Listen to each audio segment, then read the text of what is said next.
শুধুমাত্র সন্দীপ ঘোষ নন, পাশাপাশি আরো একজনের ভূমিকা সম্প্রতি আমরা দেখছি সিবিআই সহ গোটা রাজ্যের স্বাস্থ্য ব্যবস্থার সঙ্গে যারা যুক্ত তাদের র্যাডারে রয়েছে, সেটা হচ্ছে অভিক দে। জলপাইগুড়ির আইএমএ তে অভিকের ভূমিকা এবার উঠতে শুরু হয়েছে প্রশ্ন। জলপাইগুড়িতে কাজ না করেও আইএম এর সদস্য তিনি, জলপাইগুড়ির আইএম এর সহসভাপতি এই অভিক দে। জলপাইগুড়ির আইএমএ থেকে এবার অভিককে সরানোর দাবি, সন্দীপ ঘনিষ্ঠ অভিক দেকে সরানোর দাবি করছেন চিকিৎসকরা।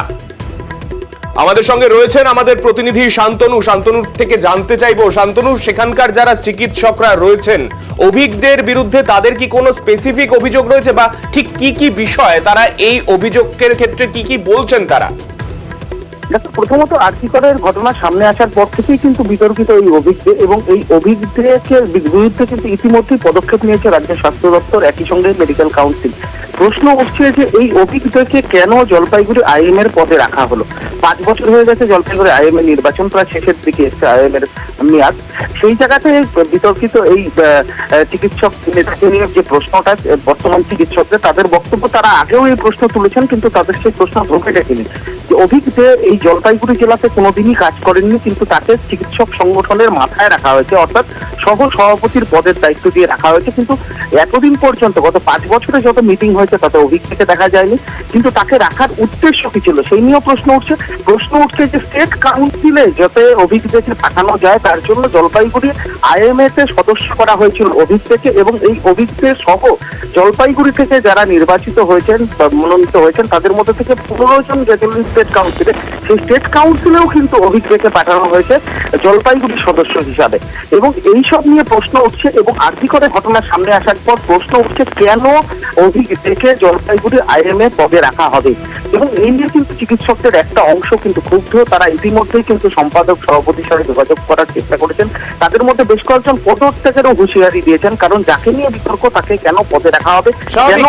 এই অভিজ্ঞে সম্প্রতি আমরা বিভিন্ন জায়গায় বিভিন্ন মেডিকেল কলেজে তার বিরুদ্ধে আমরা অভিযোগ উঠতে দেখেছি, এসএসকেএমকে আমরা দেখেছি তার বিরুদ্ধে ব্যবস্থা নিতে, রাজ্যের স্বাস্থ্য দপ্তরকে ব্যবস্থা নিতে দেখেছি। সেই জায়গায় কেন জলপাইগুড়ির আইএমএ তে তিনি থাকবেন সহসভাপতি পদে, সেই প্রশ্ন যে অনেকটাই প্রাসঙ্গিক তা আলাদা করে বলে দেওয়ার অপেক্ষা রাখে না। অনেক ধন্যবাদ তোমায় Shantanu. IMA Indian medical association Jalpaiguri শাখা, অ্যাকচুয়ালি ওরা একটা স্ট্রাইকের ডেক দিয়েছিল, তো সেদিন আমরা স্ট্রাইক করেছি।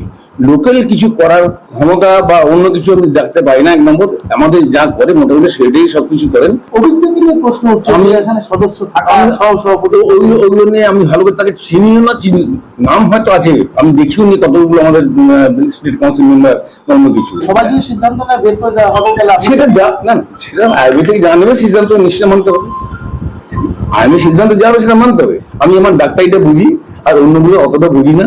ওদের যা ওরা ঠিক করবে সেটাতেই আমি মতামত দিই।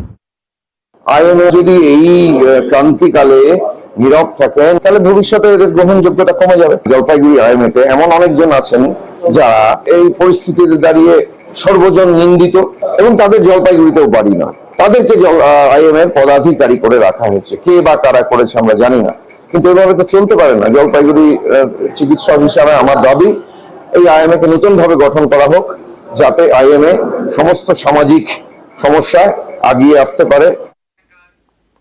গতকাল সুপ্রিম কোর্টের পর্যবেক্ষণ আমরা দেখলাম, যেখানে জুনিয়র ডাক্তারদের ক্ষেত্রে বলে দেওয়া হলো আজকে বিকেল 5টা, অর্থাৎ আজকে মঙ্গলবার বিকেল 5টার মধ্যে আন্দোলন থেকে, তাদের আন্দোলন চালালেও কর্মবিরতি তাদেরকে প্রত্যাহার করতে বলা হলো। কার্যত কিভাবে বলা হলো যে রাজ্য সরকার এরপর যদি কোনো ব্যবস্থা নেয় সেক্ষেত্রে আর কাউকে দায়ী করতে পারবেন না জুনিয়র ডাক্তাররা। কিন্তু তা সত্ত্বেও আন্দোলনে অনড় থাকছেন জুনিয়র ডাক্তাররা। আজ বিকেল 5টা পর্যন্ত কর্মবিরতি চলবে। আজ দুপুরে স্বাস্থ্য ভবন অভিযান রয়েছে জুনিয়র ডাক্তারদের। স্বাস্থ্য সচিব, স্বাস্থ্য অধিকর্তার পদত্যাগের দাবি তুলেছেন তারা। কলকাতা পুলিশ কমিশনার, তারও পদত্যাগের দাবি জুনিয়র ডাক্তারদের। দাবি আদায় এবার পাল্টা ডেডলাইন আন্দোলনকারীদের। আমরা সরকারের উদ্দেশ্যে স্পষ্ট জানিয়ে দিতে চাই, আগামীকাল বিকেল 5টার মধ্যে রাজ্য সরকার পদক্ষেপ গ্রহণ করে আমাদের এই দাবিগুলি মিটিয়ে দিক, তবেই আমরা কর্মবিরতি প্রসঙ্গে ওনাদের আবেদন নিয়ে ভেবে দেখতে পারি। অন্যথায় আমরা বুঝব সরকার আদৌ চান না এই অচলাবস্থা কাটুক। সেক্ষেত্রে রাজ্য জুড়ে যে পরিস্থিতি তৈরি হচ্ছে তার জন্য আমরা সরকারকে দায়ী করতে বাধ্য থাকব। সুপ্রিম কোর্টে কপিল সিব্বল এবং সরকার আন্দোলনের অভিমুখকে জনবিরোধী বলে দাগিয়ে দেওয়ার চেষ্টা করছেন। এমত অবস্থায় আমরা আমাদের 5 দফা দাবি সহ উপরোক্ত দাবিগুলোকেও সামনে রেখে সাধারণ মানুষকে যথাযথ চিকিৎসা পরিষেবা দিতে উপযোগী এক যথাযথ স্বাস্থ্য ব্যবস্থার জন্য আগামীকাল বেলা 12টা থেকে করুণাবয়ী থেকে স্বাস্থ্য ভবন অভিযানের ডাক দিচ্ছি। এরই মধ্যে আমরা দেখেছিলাম আরজিকরে কোন্নগরের এক যুবকের মৃত্যু নিয়ে জলঘোলা শুরু হয়েছিল। কোন্নগরে দুর্ঘটনায় আহত যুবকের মৃত্যু নিয়ে তরজা। আরজিকরে বিনা চিকিৎসায় বিক্রম ভট্টাচার্যের মৃত্যুর অভিযোগ তুলেছিল পরিবার। যদিও এই অভিযোগ অস্বীকার হাসপাতালের চিকিৎসকদের, সেই নিয়ে চিকিৎসকের সঙ্গে মৃতের মায়ের ফোনের কথোপকথনের একটি ভিডিও ভাইরাল হয়েছে। পাশাপাশি অল ইন্ডিয়া তৃণমূল কংগ্রেস তাদেরও এক্স হ্যান্ডেলে তারা সেই ভিডিও পোস্ট করেছে, যা বর্তমানে ভাইরাল। আপনি দাবি করেছেন আপনি পেশেন্টকে ট্রিটমেন্ট করেছেন, কিন্তু আমার পেশেন্ট তো কোনো ট্রিটমেন্ট পায়নি। আমার ছেলে তো লাস্ট পর্যন্ত ট্রিটমেন্ট না পেয়ে মারা গেল। তাহলে আপনি এই দাবিটা কেন করছেন আর আপনি এই মিথ্যে কথাটা কেন বলছেন?